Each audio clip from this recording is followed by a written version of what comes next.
welcome to Smashterpieces, a casual walk through the history of the Super Smash Bros. Ultimate roster. My name is Joe. And my name is Matt. And if you're new here, what we are doing in this show is we are playing one game for every character in Super Smash Bros. Ultimate, from 1984's Duck Hunt to 2019's Fire Emblem Three Houses. There's a very large chance that by the time you hear this, that intro is outdated. As we record, it is Wednesday, September 22nd, and there is a Nintendo Direct on Thursday, September 23rd. Anyways, we're here to talk about a special game this time. It's not representing anybody. We're finally on the point in our little weird timeline that we have set up, to the point where Super Smash Bros. Melee has been released. It's a video game. This is a game that has quite a reputation. It sure does. I have some things to say about that, but I don't know if it's something we should start the show off with.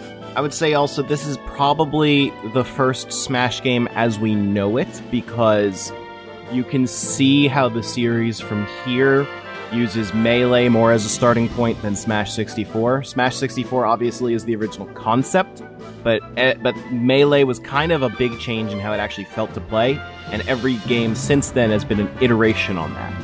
Yeah, kinda. Specifically, the main thing that it added was Side Special, which was not a thing in Smash 64. And did it add tilts too? I think it added tilts.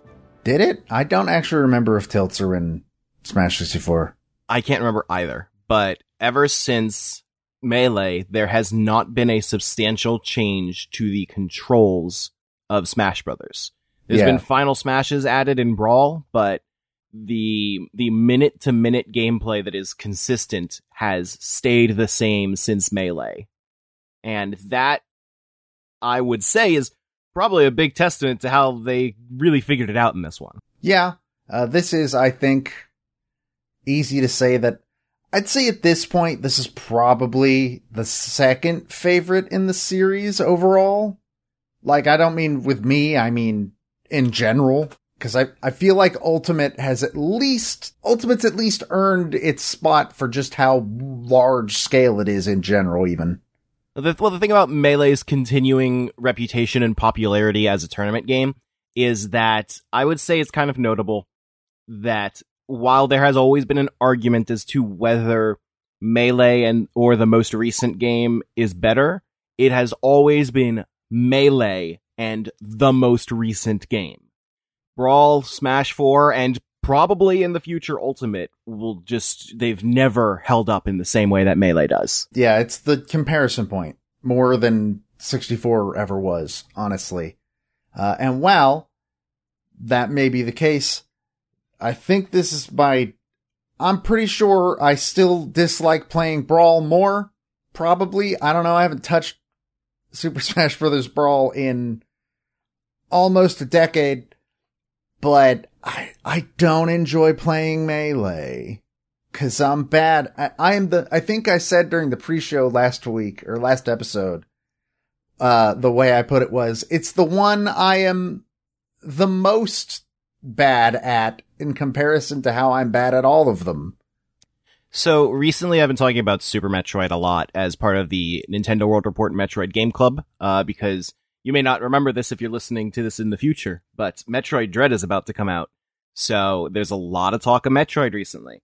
And I feel very similar between Melee and Super Metroid in a way that they have been superannuated in some ways, in that it just feels a little better to play more recent games. In Metroid, a big thing is that, like Super Metroid, you have to mash the select button to cycle through your weapons, and then in later Metroids, you just hold the R button to use the missiles.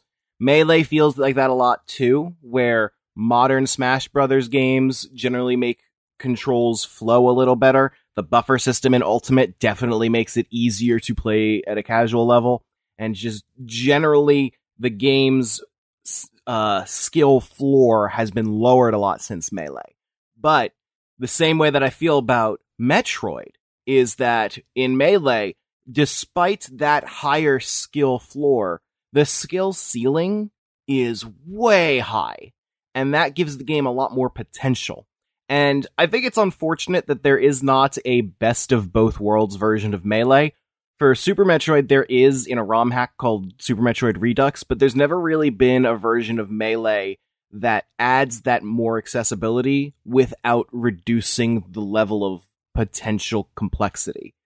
Which is unfortunate, because I feel like the potential that Melee has for you to get good as a player and really pull off some insanely cool stuff is the high point of the franchise. But it is also at a point where I, as a player, don't really feel like I can play Melee anymore, because the things that have been added in later games help me out too much.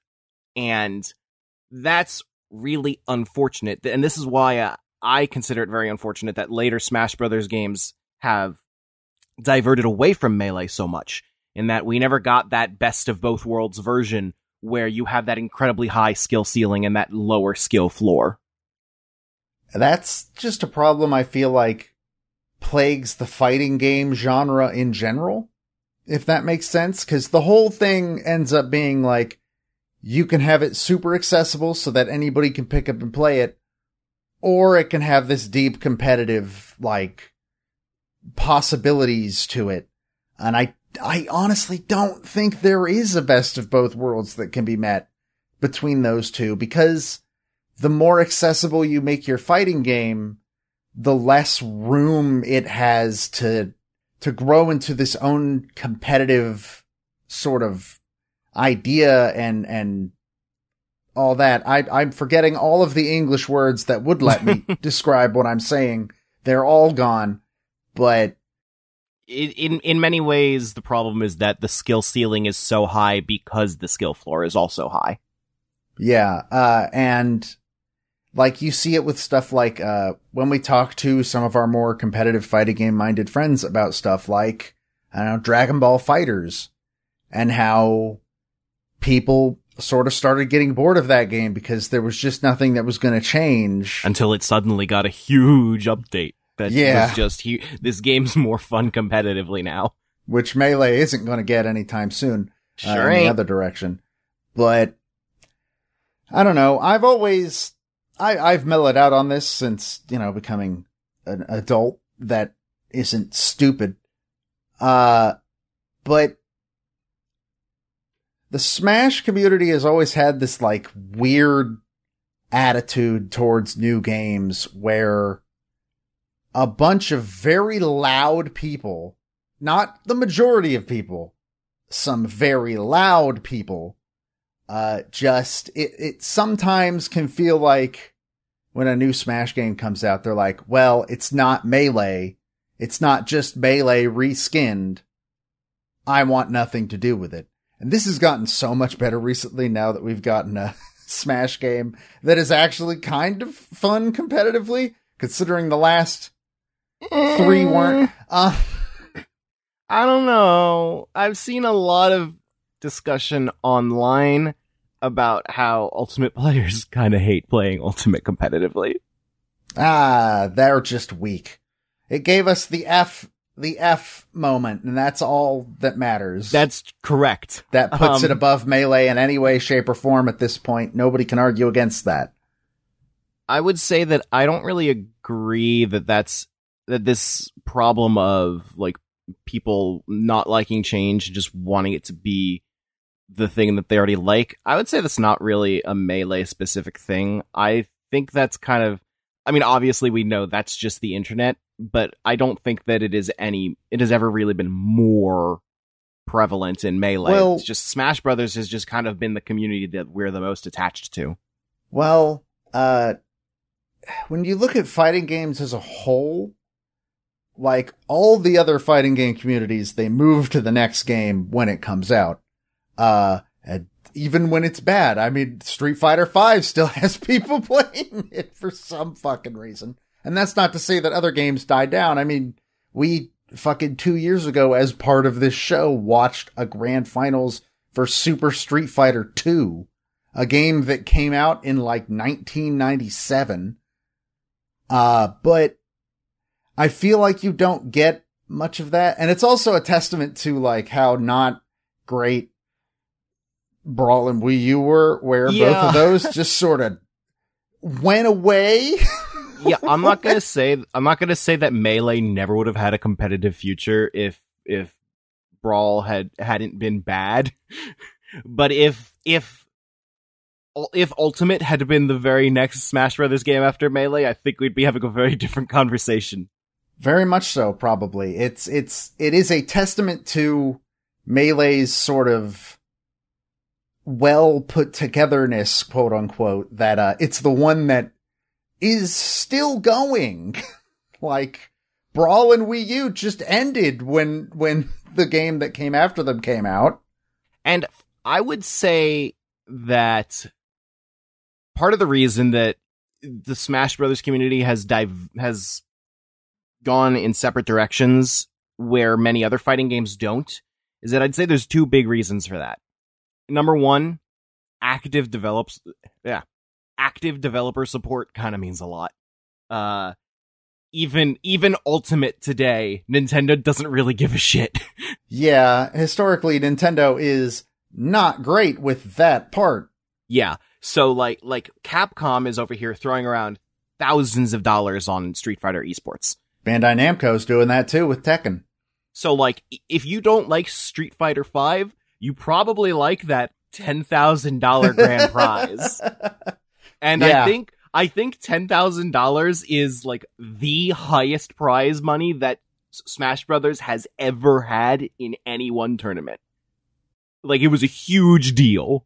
And that's obviously a factor in why Melee has stuck around, because Melee grew, the community grew in an environment of Nintendo doesn't give a shit, so I guess we'll do it ourselves. Yeah, active indifference from Nintendo, and at some points, active opposition. Nowadays, they've reached the point where they'll only really try to stop you if you use ROM hacks or something, but there was that one moment where Melee was at EVO, and Nintendo almost shut that down. Yeah, I remember that, and I remember Nintendo getting super bullied about that, which they should have. That was justified. But I would say the other big reason that Melee still stays so strong, whereas other fighting games tend to mostly move on to the next game, is that I think that there is a lot less in common between Melee and Ultimate than there is between Street Fighter 2 and Street Fighter 5. Oh, very much so. Very much so. Like, Ryu still plays like Ryu and has since Street Fighter 2. Yeah.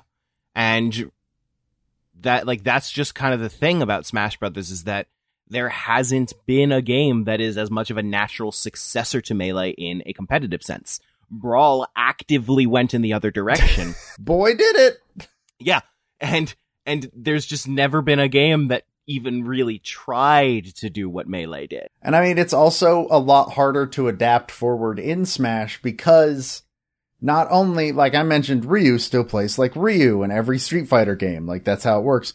But also, Street Fighter doesn't need to worry as much about, like, physics and specific hitboxes and double jumps. Yeah, it is definitely a much more complex game, but it's also really just that, like, Ultimate is the first game since Melee that I didn't feel like was making an active effort to fight the existence of a tournament community. It's like they didn't play into it in any way, but it felt like they just finally accepted that it existed and let it exist. So and Ultimate is the closest they've come to making another fun competitive Smash, because Brawl and Wii U sure as fuck weren't, and 3DS was on a 3DS, so yeah. So I would say that a lot of people look at this and it's like, well, no other fighting games still have people playing a 20-year-old game, and I would say it's not that simple for Melee. There's just not another game like Melee. And like, yes, at a casual level, there's very little to see in difference between them, but the average person who would say that Melee and Ultimate are the same, do you think they even know that tilts exist? Like, actually? Probably not. honestly, if I wasn't so deeply entrenched in Super Smash Bros., I don't know if I would know tilts existed. You want to know how I learned that tilts exist? I learned it from Show Me Your News. Yeah. And so that's why I think a lot of people that complain about the fact that Melee has a competitive community, there can be problems with the way people in the community act, and that's one thing entirely. But I do see people that are like, Melee shouldn't have a competitive community because it's an old game and we have a new and better one. And I think that's just a patently wrong thing to say. I agree with that. I mean, I'm sure at some point when I was an edgy teenager, I did try to tell people like, just move on to the next game. In fact, I don't even think I need to say I think I did that. I'm pretty sure I said exactly those words a lot. But yeah, it's not just like there's no game like Melee. It's also just, it just goes back to Nintendo doesn't give a shit about this community. They built themselves in Melee. Which frankly, maybe they shouldn't. Like, there's no reason for them to. And I personally think it's really shitty the way that they're actively shutting stuff down right now. I think that's also a completely different matter. But as far as like active support, I really don't think that they should or need to. But it's definitely a clear reason as to why we're sticking with the one that we built up ourselves, because that's the one we like better. And it also, like, it kind of sucks. I imagine it kind of sucks for these players that, like, you go to EVO and Smash is just on its own there, playing on TVs that aren't manufactured anymore, that are a pain in the ass to get a hold of, as far as I'm aware. Yep. And then you're standing next to, like, Capcom and Bandai Namco and Arxis, who are actively, like, they contribute to the prize money. They do their announcements on stage. And I imagine I can't pretend that I don't think that sounds like it would make me feel shitty. Yeah. Like, the fighting game community is very built around, like, these companies have been supporting them since the beginning. Like, Capcom's been supporting Street Fighter for fucking years, for decades. They used to be the kings of fighting games. They made so many different ones. And, like, all these series get a bunch of developer support, and then Nintendo's like, I don't know, just don't put Waluigi on screen, or we will have our sniper shoot both players. That's how I imagine it goes. I don't have proof for that, though. I definitely feel like Melee players would be happy to have a new Melee. Because... Or even just at this point, like, there are plenty of people that have just been saying, yeah, just port Melee. Yeah, even just do that. Just wholesale put it on the Switch. And Nintendo doesn't even really seem to be... It's weird that they are not monetizing Melee in any way. It is bizarre, but also, like, there are maybe 3 GameCube games you can go play legally somewhere right now without going to find physical copies. And they're both Zelda games, so... Yep. And I would say that to that end, like, they did try to move on to Brawl. When Brawl first came out, most Melee players started playing it. Well, that happens every game. Melee players do give the games a shot. I wouldn't say that it's ever happened to the extent that it happened with Brawl, where Melee stopped being big for a little while. Like, the tournament series revival of Melee is called that because there was a reason for that. The first revival of Melee was the first big Melee tournament for like 2 years after Brawl came out. They really did give Brawl a chance, and it didn't connect with them in the same way. And then with Smash 4, it didn't get as much of a chance because they went through this once already. And then I think with Ultimate, there was just very little crossover between Melee players and Ultimate players from the beginning. The other thing that I think we should talk about is the general joke about Melee that people make when they don't know Melee. It's like, oh, Fox only, no items, Final Destination. And like, yeah, a lot of people play Fox or they play Marth, otherwise they lose. unfortunately, that's just part of it. But like, hey, as far as I'm aware, every fighting game has that. Yeah, in that regard, all of them. Melee is a pretty healthy roster. There are like 8 or 9 characters you regularly see placing high in tournaments. And yeah, there's the ones that are considered the best, but that's every fighting game. Even with the stages, like Final Destination isn't that big of a deal. Most competitive players don't actually really think it's the most competitive stage. So it is this genre is called platform fighter, and it doesn't have platforms. It's not the most balanced stage in the game. I mean, because you look at the people that like make that joke, and then you remember like, hey bro, you play Marvel vs. Capcom 2, the game where you play this exact trio of characters, or you lose. I think that competitive Melee is still really exciting to watch today. And it is constantly changing and evolving. If you go back 5 years in Melee's history at any given point in time, it looks totally different. And back when we were like 10 years ago, when Melee was already 10 years old and Smash 4 was on the horizon, we'd moved away from Brawl because we knew Melee was the faster and more technical game. You look at footage from that time, and it looks kind of like us playing it. Like, that's how much it's evolved and changed, and it's still evolving and changing. I really don't think we're anywhere near the end of this game's competitive life. If anything is going to end this game's competitive life, it's going to be the ever-shrinking supply of CRTs. I think that's mostly been solved now. Has it? I think people have finally figured out how to get no input lag on modern displays. Huh. But that is a recent thing. So, but I think that is that problem is mostly gone. And now it's just a matter of maybe Nintendo just decides to shut it down. Which might that also might be a thing. But I think that competitive Melee, even though I cannot really bring myself to play it, is some of the most fun video gaming to watch. And yeah, I love watching competitive Ultimate, but like competitive Melee is just, it's a whole nother level. Something about it, man. It's just so cool to watch people that are really good at Melee, which is why our stream had like 10 viewers.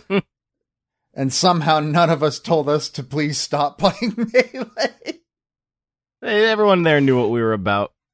I'm pretty sure you said multiple times, like, this is the worst Smash Melee that has ever been played on Twitch in, like, the past decade. But there's so much to say, and that has been said about competitive Melee, which I feel like is worth saying because it's great.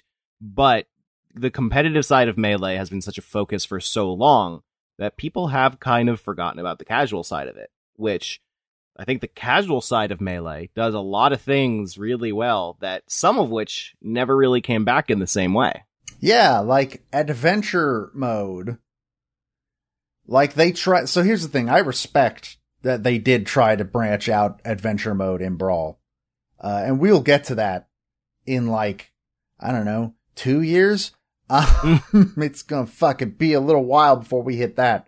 But the Subspace Emissary was like a very easy and neat sort of step up from adventure mode.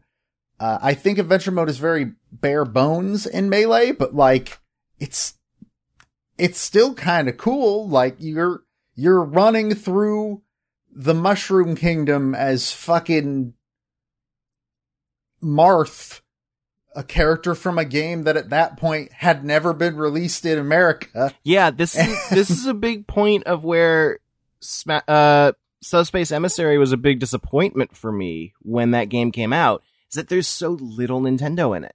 And like in this game, like in Melee, you run through the Mushroom Kingdom to get to Peach's castle, and then later on you're going through a literal Zelda dungeon. And then when you get to the Metroid section, then you have to escape Planet Zebes as it's exploding. There's a lot of Nintendo in here. It really feels like all of these franchises are coming together in an interesting way. And that's something that I really just don't feel out of Subspace Emissary. Yeah, that's an unfortunate side effect of them making the main antagonists like original things. Even the settings, like there's nothing. Mm-hmm. And there's like one time you're going through the jungle as DK and Diddy, and I want to say that's like the closest the halberd's thing. there, and at some point you're on the halberd, but that's about it. This one section could kind of be something from Metroid if you squint. The thing that I like about Melee's roster and what it sort of started, though, is you see the pieces that would eventually become how fucking buck wild characters get in Ultimate with the Ice Climbers. Because they work completely differently from anybody else in the roster. And to a lesser extent, you know, you got Marth and his tip and all that. But like Ice Climbers were given this completely unique mechanic that only they have. And there isn't really anybody else like that. Well, I guess there's Pichu, but instead of a mechanic that helps that only Pichu has, Pichu just hurts himself all the time. Well, there's also Zelda and Sheik, but that didn't end up working the way that the developers hoped it would. Yeah, but though I guess that is a good point too. Like that's, even though those characters don't work like that anymore, and in fact haven't worked like that in 2 video games, I don't know. It's funny that in Melee, Sheik has the worst down B in the game. It's really neat to see sort of where that philosophy started of how can we make this character feel different from playing like Mario or something like that.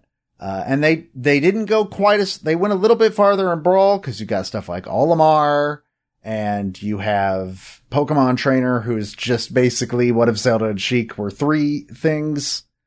And then in Wii U, I don't think they added anything too insane. Wii U was the game where things would be really trimmed down because of the 3DS. Yeah, but you can see it in the DLC though, right? Like, just like we see it in Ultimate, like, Bayo has the Witch Time stuff, or, you know, Cloud has the limit gauge that he builds up, or even in, like, launch Wii U, you have Mac and his, like, KO punch and all that. And then you get fucking Kazuya in Ultimate, and basically the biggest fucking list of available moves any character's ever had in this fucking series. I mean, we've got Steve in Ultimate. And Steve, yeah. And like, I don't know, I just think it's kind of cool that you could see the start of that path in Melee. Like, it's very obviously there. Yeah, Melee is where things started to get really creative and interesting, I think. Smash 64 felt like a game that was very, let's make this concept work. And Melee is where they got the chance to really have fun with it. Because you can see even just like more references to past games show up. Like Mario gets the cape from Super Mario World in a time when it's like, this is the era I grew up in, and at this point I hadn't played Super Mario World. I didn't recognize it at all. I didn't know what the cape was.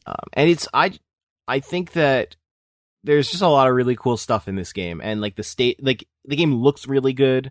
The graphics really pop. I think it's still one of the more colorful Smash Brothers games. Well, considering the art direction of Brawl could be summed up with lower the saturation rate. Mm-hmm. But like even for early GameCube, I think it looks phenomenal. I think it was a great game to come out at the start of the GameCube's life. And the frame rate is a pretty consistent 60 for almost the entire experience. It drops a little bit sometimes, but it's not that big a deal. I think that just all around, it was the perfect game to come out at the start of the GameCube's life. You may remember the GameCube didn't sell that great, so like this game's existence was probably a substantial part of why we haven't just forgotten the GameCube. Probably. It's probably like a mix of this and isn't there one other GameCube game that people really like? I mean, there's a couple GameCube games that people really like. Yeah, but like that people hold up as like, this is a classic forever. Well, I mean, just like looking at the top selling GameCube games, you've got Melee, you've got Double Dash, you've got Wind Waker, Mario Sunshine, Metroid Prime, Animal Crossing. It was... Yeah, but where are the... Oh, Metroid Prime. There you go. That's the one I was thinking of. It's Metroid Prime. Mm-hmm. Not to mention Thousand Year Door. Thousand Year Door as well, yes. All games you can hear us talk about one day. The final real F-Zero game. Yeah. And the best-selling third-party game on the system, Sonic Adventure 2. Oh, then the GameCube was beyond saving. Sorry, I hate to break it to y'all. The GameCube was beyond. It turns out the GameCube was bad. You heard it here. Please don't pay attention to the past 2 GameCube games that I've really enjoyed. You heard it here. The GameCube sucked. Well, it is probably a bad sign that the best-selling third-party title on the GameCube ever is its 14th best-selling game. Below 4 different Mario parties. And Star Fox Adventures. That's just a problem Nintendo's always had. So yeah. Melee is fine. I like watching it a lot more than I like playing it. And I think we're both in agreement on that one. Yeah. Something else that I really like in Melee, though, is also like the trophies, which they stuck around for a little while, but I feel like they were the best in Melee because for the most part, they weren't copy-pasted models from other existing games. Like, a lot of them were bespoke models for Melee. When Melee came out, most of them didn't have good-looking 3D models. I know. Most of those characters. But still, it's cool. It's neat. It's unique. I miss trophies. I miss learning about things. There's an Ayumi Tachibana trophy in this one, and therefore this is the best trophy selection. I mean, spirits are still kind of good for learning about things in their own way. They don't have descriptions. Yeah, but they have battles. That's the thing they have what? See, the thing I miss from the trophies is being able to go in and like read a small blurb about like what that character's deal is. We'll just get a DLC where they add a description to every single spirit. That would be amazing, and I would never read all of them because there's like 10,000 of them.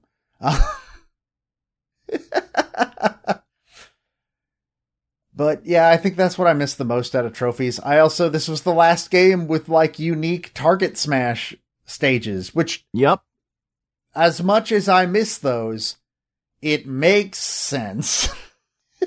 Unfortunately. Brawl, I think it was a little bit iffy. I do think they could have done it. It wouldn't have been easy, but I do think they could have pulled it off in Brawl. In Brawl, they saw where this was heading. Yeah, once you hit like Smash 4 and Ultimate, no fucking way. They weren't gonna waste the resources. It's like, you know how nowadays, like, I bet Game Freak wishes that they had cut off the Pokemon a lot sooner, huh? I think that's kind of, they had the foresight to do that with Target Test, because they realized that this was eventually gonna get untenable. And so, like, yeah, that's why, as much as I think having everybody have their own Target Test stage was just a high point for side content in Smash in that specific way, there's a reason why it's that now, and I understand. Yeah, that's just the reality of things, but it means that Melee will always be the best one. Like, and some of the ones in Melee are so kind of cool. The only one that really like comes to mind off the top of my head is like the last target in the Ice Climbers stage is being carried by the Condor, like the vegetable at the top of the bonus stage. I like how the Young Link one, it goes, hey, you know how to wall jump, right? You're gonna fucking learn. I didn't even know wall jump was in Melee for a very long time. I feel like most people didn't. I mean, yeah. I just always assumed it was something that was added in Brawl. But yeah, it's an interesting game, and it's very neat to sort of see.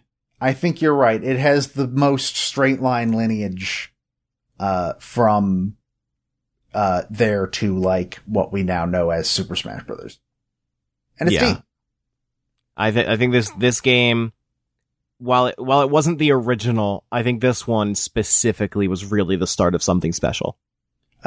You said earlier, like 64 was them saying, let's just get this concept to work.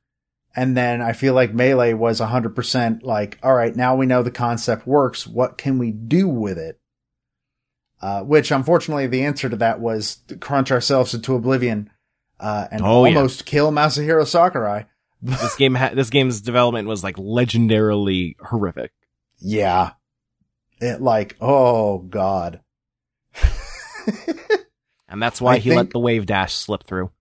I think, didn't he talk about how like he ended up in the hospital during this development? I think he did. Yeah.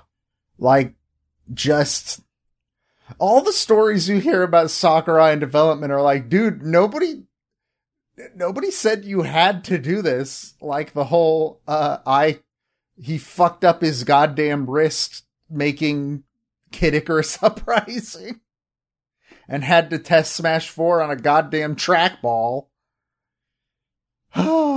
Sakurai's insane. Mm-hmm.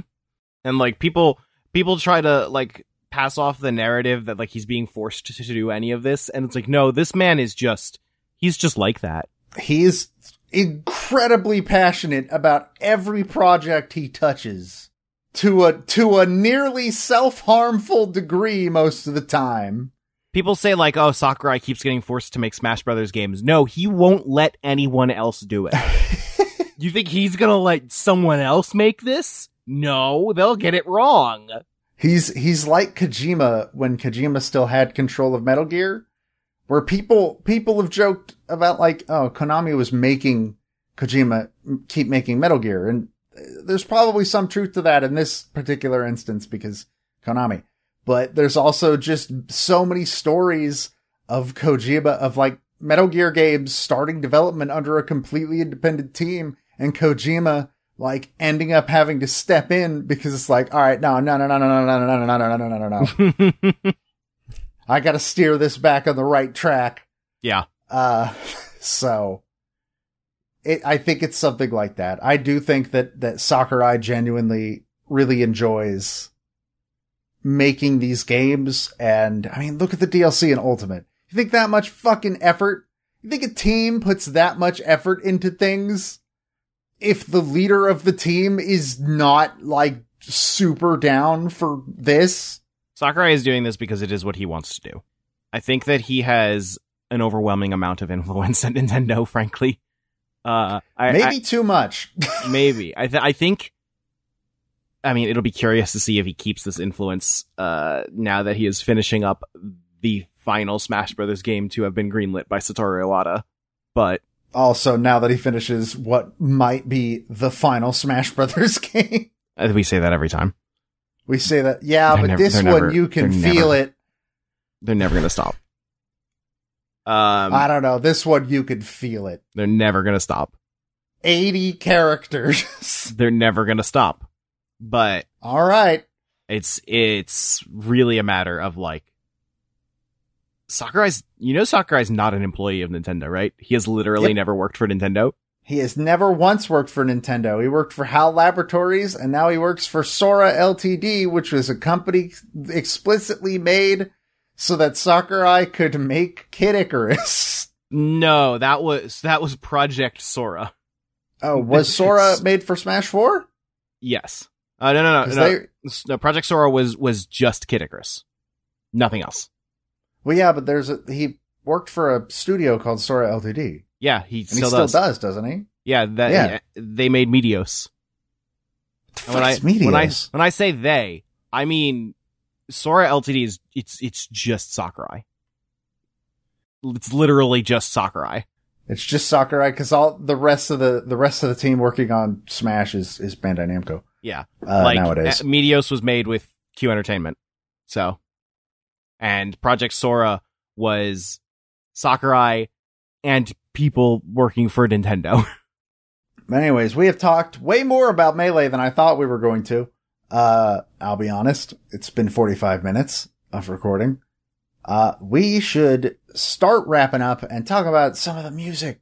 This is the last Smash game to be 100% composed by one person. And by God, it's incredible. So Hirokazu Ando did pretty much a majority of the music for Super Smash Bros. Melee. It's basically the last time that one of these games had pretty much a singular lead composer, because after this, you go into Brawl, which added what I think is the best feature that Smash has ever gotten outside of gameplay, which is the My Music feature, where every stage has several songs that can play there. It's very interesting to listen back to Melee nowadays, because it's like, this was one guy. That's weird. There's like 100 composers credited in Ultimate. But it's 100 people contributing like 3 songs. Yeah. I don't know, but I really don't think there's any song that we could start with that's not Menu 1.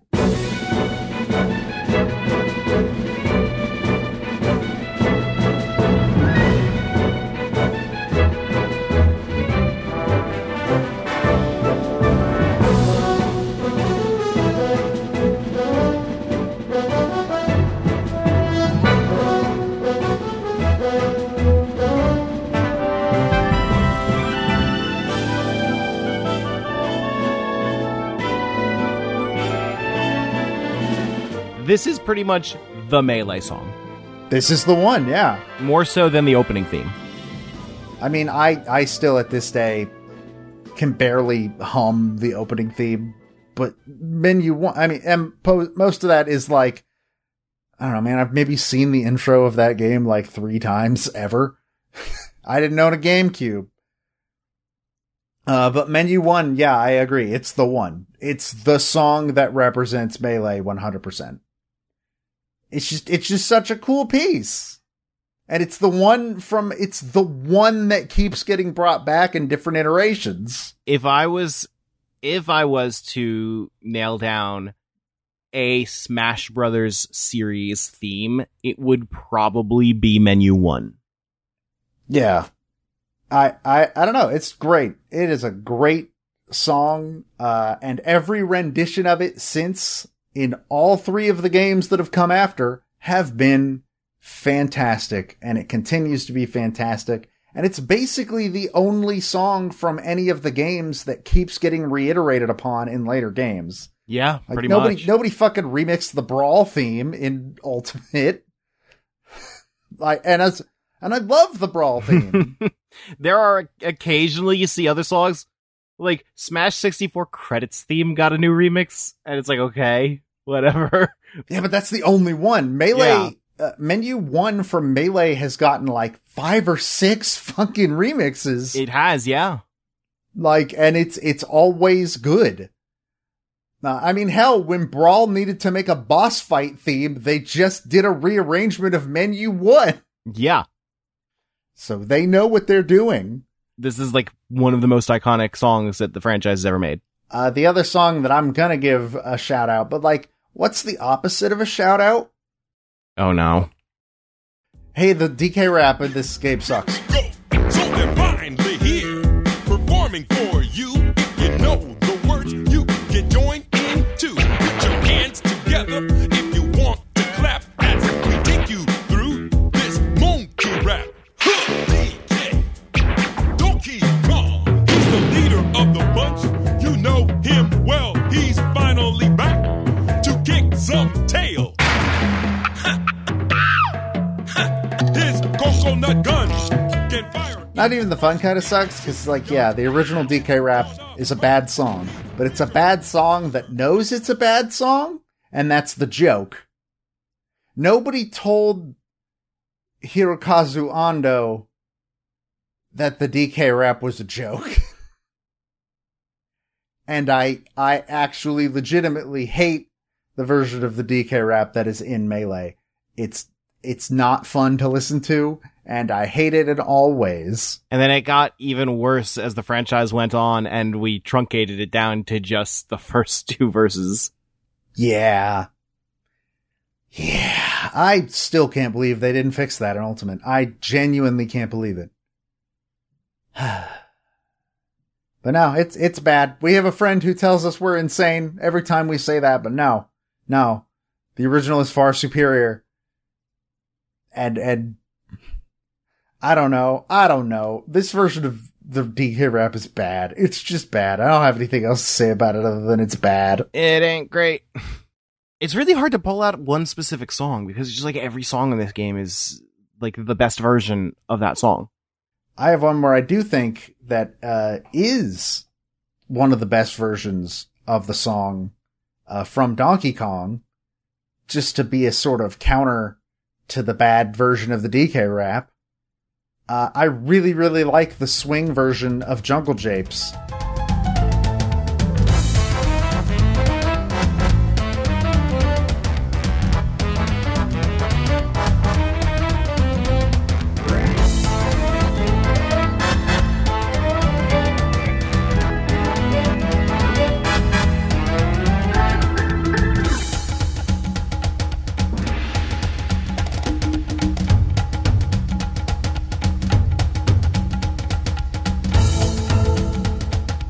I fucking love this song.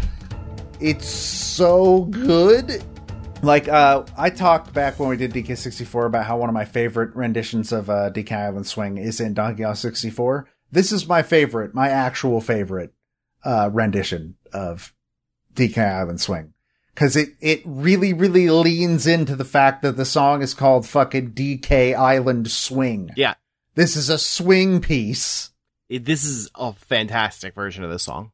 And, actually, a song that I think is like really substantial in Melee's soundtrack because it was a drastically different kind of arrangement from the original that was so iconic it ended up back in the original series, is Fountain of Dreams.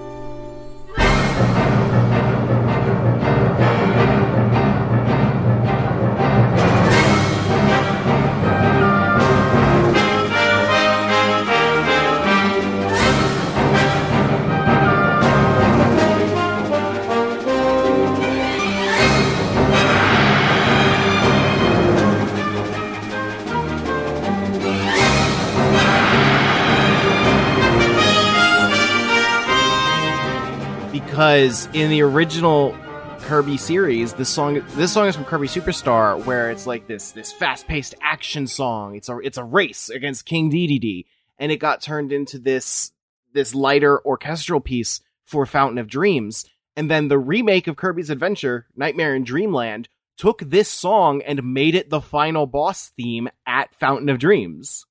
Rad. Yeah, this is definitely close to the top of like the best themes in the game. Yeah, I can't think of another song from Smash Brothers where the arrangement ended up being so iconic, it made it back into the original franchise. I don't think I can either. I think we should also make note of what many people heard for the first time in Super Smash Bros. Melee, the Fire Emblem medley.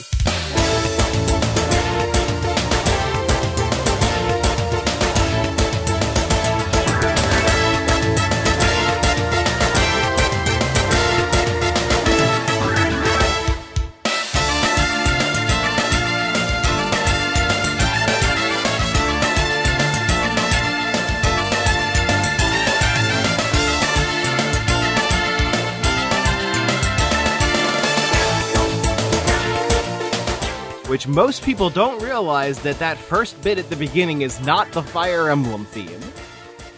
That is the meeting theme for when you recruit a new character. And then the second half of the medley is the Fire Emblem theme.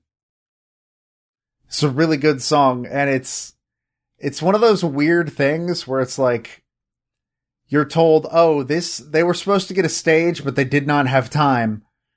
So this is just on Temple. God, just imagine if we got that stage. There actually is evidence of one in the code based off of Arcanea from Marth's games. That checks out. I wonder if it would have actually been a Fire Emblem stage or just a castle. Like all the other Fire Emblem stages. Maybe, probably not. But this rendition of the meeting theme, by the way, is incredible because it's pretty much exactly the arrangement of this song from the original Fire Emblem on Famicom, just not 8-bit. I think I have one problem with the song, and it's really weird to have this problem because I feel like you go back to Juggle Japes and it doesn't have this problem despite it being the same instrument. Man, finding good trumpet midis is so fucking hard. I'm not going to fault anybody for that, but I'm a huge snob when it comes to trumpet midis because the majority of them fucking suck. I actually just realized, so the meeting theme, the recruitment theme for Fire Emblem, so it was in Marth's games back in the original, and then it changed once we got to a new continuity with the 4th game, and then they had a couple different ones for the next couple of games, and then Melee came out, and then the very next Fire Emblem game changed it back to this one. Well, there you go. There's your second example. Sort of. Yeah, it's not quite the same because the song did exist before. Like, almost an identical arrangement. But it's like, god damn, this is such a good song. It's an incredible song. I could shout out more, but I'm gonna restrain myself. And the last one I definitely want to bring out is that I'm so happy that there's a Pokemon Gold and Silver battle theme medley in Melee.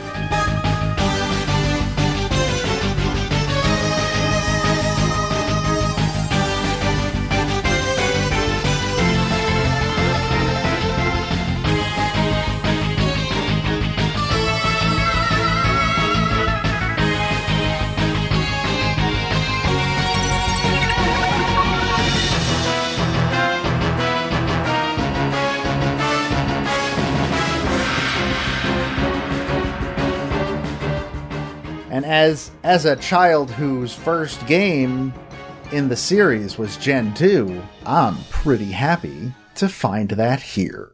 Wait, I literally just found out that the Final Destination theme is a remix of Smash 64's credits theme.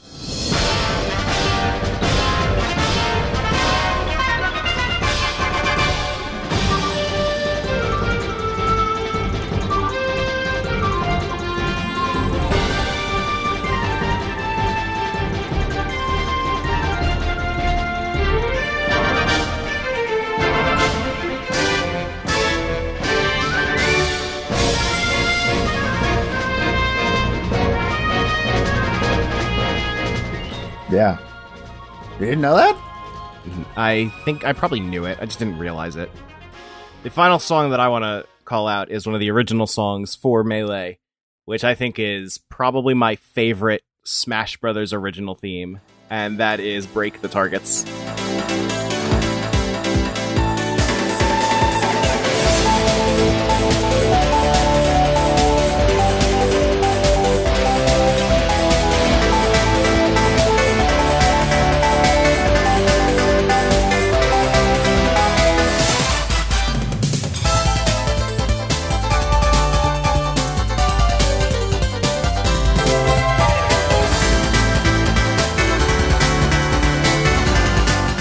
It's a good one. I agree. It's got some good ass piano to it. Yeah, it's going nuts. I think it's a lot better than the 64's is really, really low key. And I think that's good in its own way, but yeah, I think this kicks the shit out of it. Yeah, the YouTube comments that I'm looking at, the top comment says, if there's one song that can define the entire GameCube era, it's this one. I disagree. I still think that's Menu 1, but yes, but this one's just so good. But it's difficult just narrowing down the couple songs that we want to talk about because every song in this game is fantastic. I think this is one of the greatest soundtracks that has ever been made. So, that being said, I don't have anything else to say about it. It's very good. It has a lot of good stuff. Well, no, we're missing one song that we should probably give a shout out to. Hey, the Hyrule Temple theme is really good.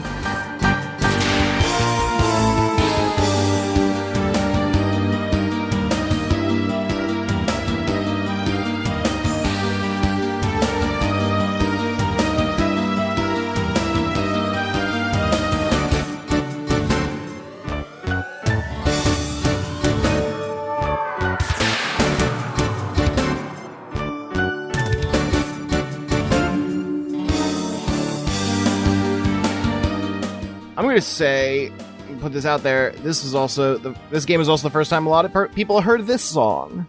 Because it's in Zelda 2, the game no one liked. Have you even played Zelda 2 to this day? Nope. I haven't either. Don't plan to either. Did we just accidentally plan a bonus episode? No, because I'm not going to play Zelda 2. I've watched people play it. That's good enough for me. Fair. That is, there could not be a game on this earth less made for me than Zelda 2, The Adventure of Link for the Nintendo Entertainment System. A console it's been well documented my feelings on. Hyrule Temple, also like one of the best casual stages ever. Yeah. I said this on the stream, but like Temple has a 3-act structure. And that's awesome. It's a really good, casual stage. I agree. Though I tend to prefer the casual stages that have more like bullshit going on in them. But like Hyrule Temple can have comparable moments of bullshit without having like Mom from Gamer in it. Yeah. And I prefer Mom at the end of the day, stuff like that. But it's a testament to, it's a very fun stage just because it doesn't need that stuff to fucking steal your soul. I think it's also just really fun because, well, I mean, first of all, it's like it's the only stage it's been in every single game since it came out, since it was created. But the thing about it is that it's also really fun competitively if you actually like have a gentleman's agreement to play the video game, because all you have to do in this stage is just run away from your opponent and you win by timer scam. But if you actually like approach your opponent and properly fight each other, it gets wild. It's so fun. Man, it's a fun stage. It's not remotely fair, but it's really fun. I think that's just, that's a testament to something that Smash has always done good, is even if something's not fair, doesn't mean it can't be fun. Now that is not, there are so many people that make the stupid fucking argument of competitive is bad because it doesn't have all the fun shit. Well, yeah, man, that fun shit stops being fun when there's fucking $10,000 on the line. So I bet those people always choose every single game mode in their Halo playlist. I bet those people play Coin Battle. I bet those people turn off the permadeath in Fire Emblem and take out all the fun things from that game. How does it feel to be told that? Stop talking about me on our podcast. But like you could actually make the same comparison. It's the same as when people talk about like the Dark Souls shouldn't have an easy mode. It's like, fuck you, man. Just don't use it. And like the really funny thing about it is that the kind of person that is likely to think it is wrong to turn off items in Smash Brothers is likely to play Fire Emblem on casual mode. Like I enjoy Smash with items as much as the next guy, but I still prefer it without items. That's my preferred type of play. The cool thing about it is that there's an options menu built into the video game. Oh, wow. You mean... What a concept. Matt, I'm pretty sure a competitive player came to my house and deleted all the items off of my GameCube. This has some serious, using throws is unfair energy. We made this exact same joke in the stream. Hungrybox came to my house and uninstalled my items from the game. Yeah, and deleted every character except for Jigglypuff. There's like actually a copy pasta about Hungrybox at a grocery store, and I'm pretty sure that's what it's about. Nice. But anyways, I don't have anything else to say about Melee, do you? It's good. I don't like playing it. It's good. I have too much more to say about Melee, so I shouldn't. Yeah, we've been going for an hour. There's so much more I could say about this game, and we'll just never have enough time for it. So you can send Matt tweets and ask him what he thinks about Melee. I'm not going to tell you his username yet. You're going to have to wait till the end of the show to get that. Haha, caught you in the trap. All right. And our next game is representing fighter number 55, Pac-Man. It is, for some reason I don't remember, 2002's Pac-Man World 2. It was available on the GameCube and the PlayStation 2. Was it available on the Xbox? I don't know. Well, the reason is because we tried to focus on games that like have distinct campaigns, and Pac-Man doesn't have a lot of options. We could have played Pac-Man 2, The New Adventures, the point-and-click adventure where Pac-Man doesn't listen to you. We are not alone for this episode either. We are joined by Cyberlink420, a.k.a. Luke. Luke, welcome to the show. Oh, thank God. It's so dark at the bottom of the barrel. I haven't seen light in days. Well, we needed to open the barrel to get this game. Because I don't know fucking anything about this game. So the closest I have to knowing anything about Pac-Man World 2 is during some stream. I don't remember what stream this would have been during, but it might have been during Banjo-Tooie. One of the members of the chat described Pac-Man World 3 as Banjo-Kazooie meets Metroid Prime in tone. Tone, maybe. Both Matt and I were like, how the fuck does that work? The answer is because Don Bluth used to be attached to it. Holy shit, what? Okay, that answers that. I didn't know that. Yeah, Holy it fuck. was originally going to be a separate Pac-Man game with Don Bluth attached. He did a bunch of character designs, did like some involvement with the story, but then it got heavily reworked. He left the project and it got kind of changed back into Pac-Man World 3. Odd.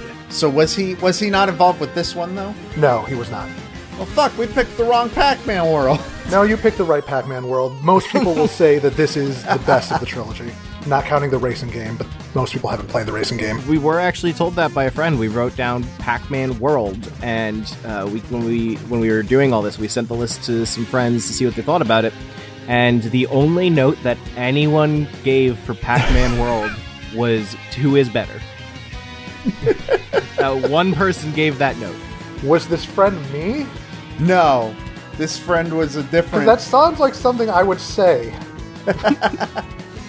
I believe it was our friend Fossils. Yes. Okay. Who suggested we up it to 2. People need to know that we didn't come to you and say, do you want to be on Pac-Man World 2? We gave you an option of all of the games that weren't spoken for on the list, and you specifically picked this one. To be fair, Banjo was not announced yet. That is true. That is very true. I must say that, like, I was originally planning on being like, so what possesses you to specifically choose this game? But then I imagine the answer is the same as, how do you just know offhand that Don Bluth was involved in Pac-Man World 3?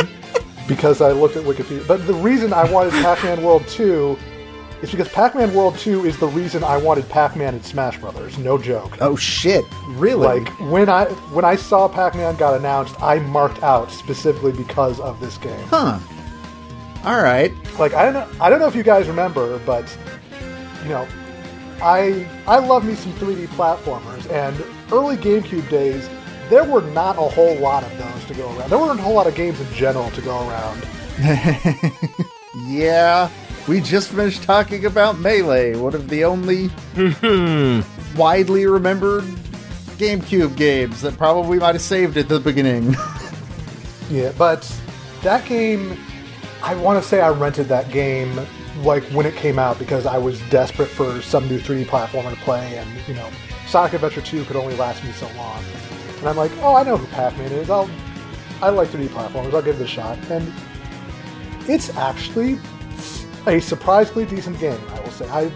Coming in as somebody who had not played Pac-Man World 1 at the time, I actually enjoyed my time with it a lot and ended up, like, really attaching myself to it, to the point where I bought it before it came with Pac-Man Versus. I'm excited to get into this game because it has a factor that no other game on the entire list has, and that is that neither me nor Matt know anything about it. I'm not confident. I've seen a screenshot.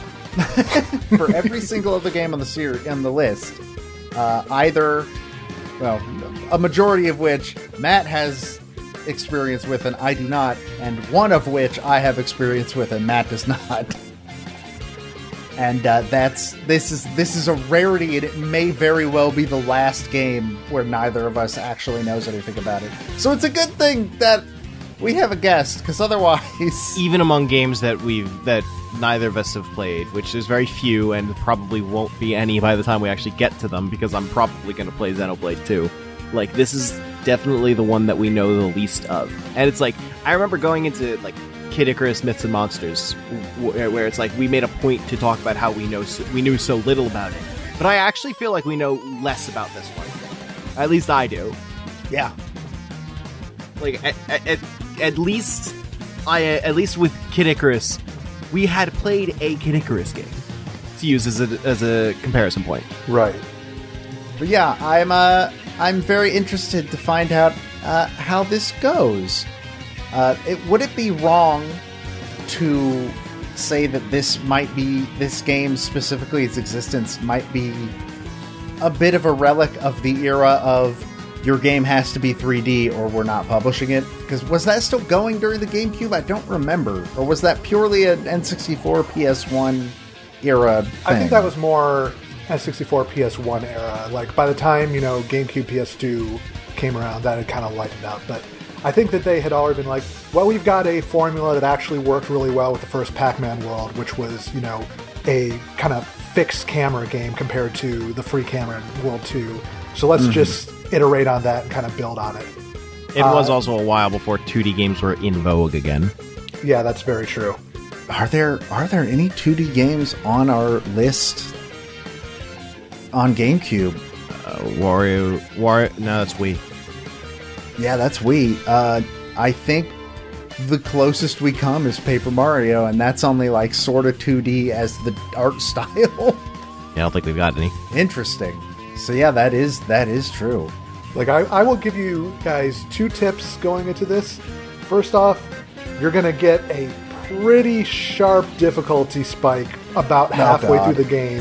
So as soon as you start seeing lava levels, look out for that. Oh, shit.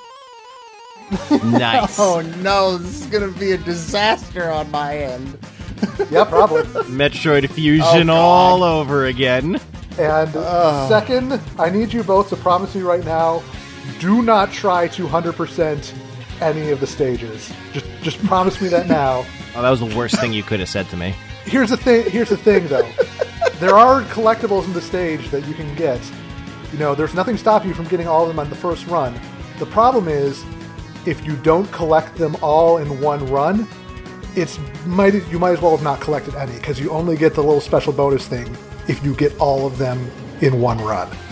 Well, I have to do it for at least one stage now. This is going to date this episode, but we are currently streaming Kingdom Hearts 2 every Tuesday, and Matt has multiple times said that he's going to get all 3 crowns.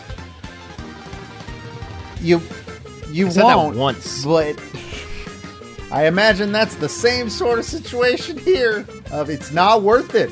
It's really not worth it, because I'm not going to tell you what the final reward is, because if you knew what it was, you'd be like, that is a near worthless reward, and it would just make you angry. Well, if it makes you feel any better, I'll take your advice without a second thought. I have to do it for at least one level. One level. I'm gonna be so fucking bad at this game. Oh no. Well, no, I'm not terrible with 3D platformers. Technically, now I think about it, completing a level means getting all of the things in one run, and then also completing a time trial. Nice. Well, that's something I actually enjoy and care about doing. The rest of it's out of spite. So. Most of the show is out of spite for Matt. Yeah. Spite is a powerful motivator. That's true. It's just like how I told you when we get to Super Mario Sunshine, there are completely optional levels that I'm going to force you to do. But it's a matter of, I feel like I should understand the bullshit along with the good stuff. I'm gonna hate Mario Sunshine, aren't I? No, I don't think I'll hate it, but I don't think I'm gonna enjoy it as much as I like, say, Galaxy. But yeah, I'm not too worried about this one. I'm alright at 3D platformers. I feel like, maybe I'm wrong. I'm bad at all video games, but 3D platformers is one of the genres that I'm a little bit less bad at, if that makes sense. So we'll see if that translates into whether or not I should start taking painkillers about the time that lava shows up, or... I have absolutely no preconceived notions about this. I've made a point not to have any understanding of what I'm getting into. I'm very much looking forward to this, actually. Like I said, we don't have any other games like this. We're just, neither of us know shit. Yeah, this is a unique one. So I am excited, and I'm very excited we have been talking about you being on this episode for 2 years now. Yeah, well, I was one of the first people you booked, as I recall. Yeah, I'm pretty sure that was a very early decision, and now we're finally here. It was the first time that we were talking about ever having guests. Most of the guests that we've had so far were planned pretty late in, because it's a lot of NWR people. So yeah, let's see where this takes us. Luke, go ahead and you got anything to plug? Well, you can follow me online on Twitter at Cyberlink420. You can follow my quote-unquote funny version of Sonic X, Sonic F at Sonic F Series. I help run the Transformers Wiki, so pop over there if you want to, learn entirely too much about the robots in disguise. And, I think I might call up some of my friends and join you guys in streaming this playthrough. So, ooh, where would that be? Presumably twitch.tv/cyberlink420 if all goes to plan. For all I know, this could all crash and burn and everything will fall apart and I'll just play it on my own. But, knock on wood, we'll see. We'll definitely keep us posted if you do end up streaming it. We will definitely post a link to that on the Twitter and get some viewers in there. Sounds good. I think that would be fun. All right. In terms of us, though, you can follow me at StringPixel, and you can follow Matt at GrimaceDoMenace on Twitter. On Facebook and YouTube and Twitter, you can find the show itself at Smashterpieces. You can also find our editor, Peter Spacia. He's at PeteSpeakEasy on Twitter. And hey, I do a show with Peter. It's called Original Sound Chat. Do you like the part of this show where we talk about the music? Well, it's a whole podcast that's that. What if I don't like that part? Just had to blow up my spot right here live on the episode. Why aren't you making a podcast all about video game sound effects? That's the real audio money. Because the only game we'd be able to make it about is... I could do a whole episode on the sound design in fucking Silent Hill 2 now that I'm thinking about it. I kind of did. But yeah, it's called Original Sound Chat. You should go listen to it. It's a really good show. And we're soon going to hit 150 by the end of the year. And that's daunting to think about. I don't have anything else. That's all we got. You can see our streams at twitch.tv/Nintendo World Report. That's where Matt and I stream all these games and more. That's it. That's all I got. Any last words, gentlemen? What if, since tomorrow we're recording on Wednesday, September 22nd. Tomorrow is the Nintendo Direct, where we might get the last Smash Brothers fighter. And even better, if we do, this part of the episode is after the part of the episode where we talk about how they fit into the show. Do we want to get into last-minute predictions? I predict they are going to be disappointing. That's the free space. I'm throwing my hat into Ayumi Tachibana for no real good explainable reason. Give me Detective Wife, Nintendo. Sakurai wanted to do it in Melee. It's time to close that loop. This is Dana the Wizard from Solomon's Keys. Time to shine.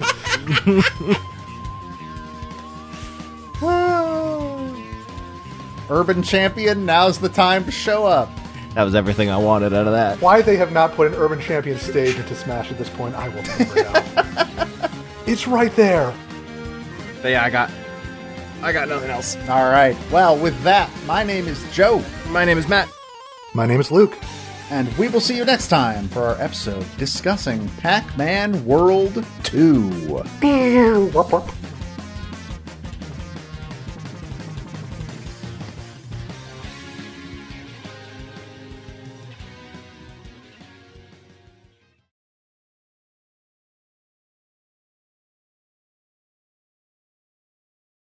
Alright, so this would normally be where we duck out to, talk about the next game on the list, but first we have to do a cool jump cut to 24 hours. No, don't acknowledge. What? Don't acknowledge the jump cut. It's funny. Oh, no, I'm acknowledging the jump cut.